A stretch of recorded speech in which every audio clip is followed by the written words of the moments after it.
There's the bell. We begin trading. It is Wednesday. Futures have been to the plus side all morning long. What's that, Rick? This would have been a good day to have Joe ring the bell. They didn't have anybody there to ring it. Joe's been saying how he really wants to, and I know. But, you know, we also really want Robert De Niro to put us in one of his movies, and we haven't gotten that either. And William Shatner never showed up. And Shatner never showed up, and I never got a Mercedes. So, you know, there's some things we just don't get, despite our fame and popularity. Anyway, the market is headed, should be headed higher this morning based on what the futures were doing. But Rick Schottenfeld is a very nervous man about this market.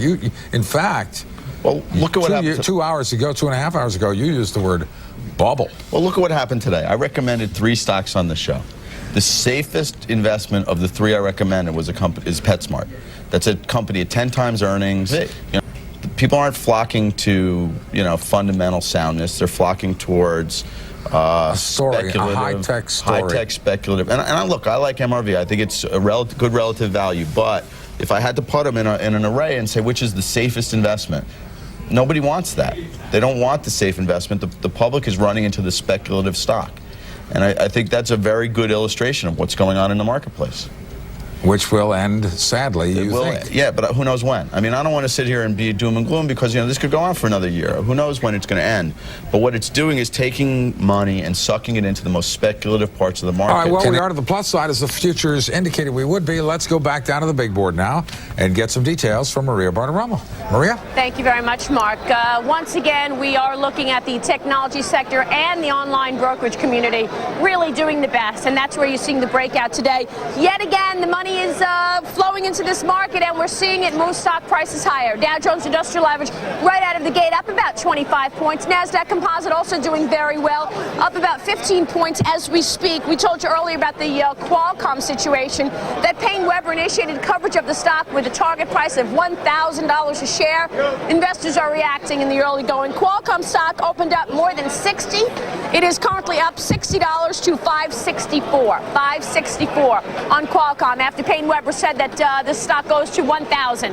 The stock is well above 500 as we speak. It actually closed yesterday at 503, now at 564. Internet stocks pretty much higher across the board. Yahoo right now is higher by $6. DoubleClick doing very well, up more than 18. I told you earlier in the show that DLJ took its target price on DoubleClick up to $300 a share. The stock right now is up at 18 and 9/16. This chart says 17, but it's moving so quickly. I assure you, it's up more than 18 right now. A gain of more than 7%. As you can see, DoubleClick has had a phenomenal move, similar to many of the other internet companies that you're aware of. America Online opened a bit lower earlier. It is now in positive territory as well, up by 2/16 on AOL right now. Lycos, Amazon.com also doing well. eBay opening up 1 1/8, as well as Yahoo, as I mentioned, up more than 6. Amazon right now up 1 9/16. Financial area, the other support today for the stock market. You've got the online brokerages looking good. Schwab made some bullish comments earlier. That stock was higher in the pre-market, although it did come off of its best levels of the session. E-Group opened higher on the NASDAQ. That stock right now is up 1 3/4. You're also seeing some strength in Ameritrade on the online sector following Schwab higher. Overall, though, brokerage looking pretty good as well. The traditional brokerages, American Express is not yet open, but looking higher today by about $2. You've got Morgan Stanley Dean Witter up a fraction. Merrill Lynch also looking a bit better on the session. Oil stocks also opening higher, even if just fractional moves. I mentioned earlier that as the money continues to flow into U.S. equity funds, some investors are looking outside the U.S. for some opportunities. And one of the reasons is that the international funds have done actually better than U.S. funds over the past 2 weeks or so. I put this up in graphic form to point it out to you because trimtabs.com told me this just a few minutes ago. I was on the phone with Charles Biederman, and he tells me that over the past 5 days, the U.S. fund has lagged the average international fund, and that's one of the reasons why investors are following performance. Take a look at the stats, folks. Past 5 days, the average U.S. fund is up 3.6%. Do that on an annualized basis, you've got an annualized percentage gain of 187% for the average U.S. mutual fund. Compare that to the average global fund. Over the past 5 days, it's up 5.25%, but the annualized gain there is up 270%. No wonder you're seeing 35% of the money, which is coming into all funds, 35% of that is going to international funds. Where are they going? They're going to Asia, they're going to Latin America, and they're going to Europe. People are looking for alternatives to the U.S. market. While they're continuing putting it in the big leaders like the Qualcomms and the Internets of the world, they're also looking for opportunities on international markets at a time when a lot of the strategists do believe that the economic environments around the world have bottomed and are certainly on an uptick. That's about it for now. We've got the Dow Industrials up about 50, NASDAQ doing well, also up 35. Mark, back to you. Thank you, Maria. In fact, the NASDAQ is once again over that magic 4,000 mark. Haven't managed to stay there at the close yet. Here's Tom Costello. Tom? Well, we made 3 runs at it and haven't closed above it. Get to the closing bell right now. It is about to ring at the New York Stock Exchange, about 15 seconds away. The Dow back in the plus column, a possible record here today, not by much, but it is altogether possible. We will see 4 records today on the Dow. The S&P, the Russell 2000, which has not made a record in over a year, and the NASDAQ will close at its high of the day, up a whopping 65 points now at 4,037 on 1.1 billion shares. Not the heaviest volume we have seen, but certainly consistently strong in the last several days, even as things have quieted down at the New York Stock Exchange. Time for a special edition now, NASDAQ 4000 with Bill Griffith and Liz Claman. All right, Ron, indeed, we welcome you to a special edition of Market Wrap today. History made as the technology sector powers the NASDAQ to close above 4,000 for the first time after trading above 4,000 for the 4th day. The index finally closes there. We end the session up about 68 points at 4,040 and change. We are going to have complete coverage of NASDAQ 4000, including the big winners and losers in the composite index. Certainly one of the huge winners again today, shares of Qualcomm. That stock soaring after some bullish comments from Wall Street. We'll have that story and more coming up on this special edition of Market Wrap here on CNBC. This is CNBC's special coverage of NASDAQ 4000.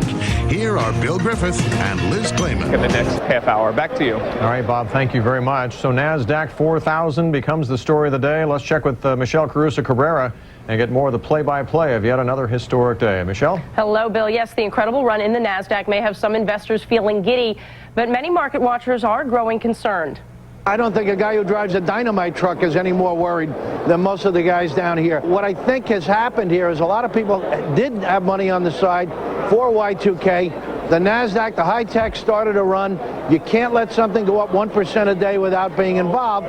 It dragged money yelling and screaming into it. Our Cashin was talking about nosebleeds, and speaking of nosebleeds, is Qualcomm worth 175 times 2001 earnings, or $1,000 a share? An analyst at Paine-Webber thinks so. $1,000 is his price target on the telecom stock.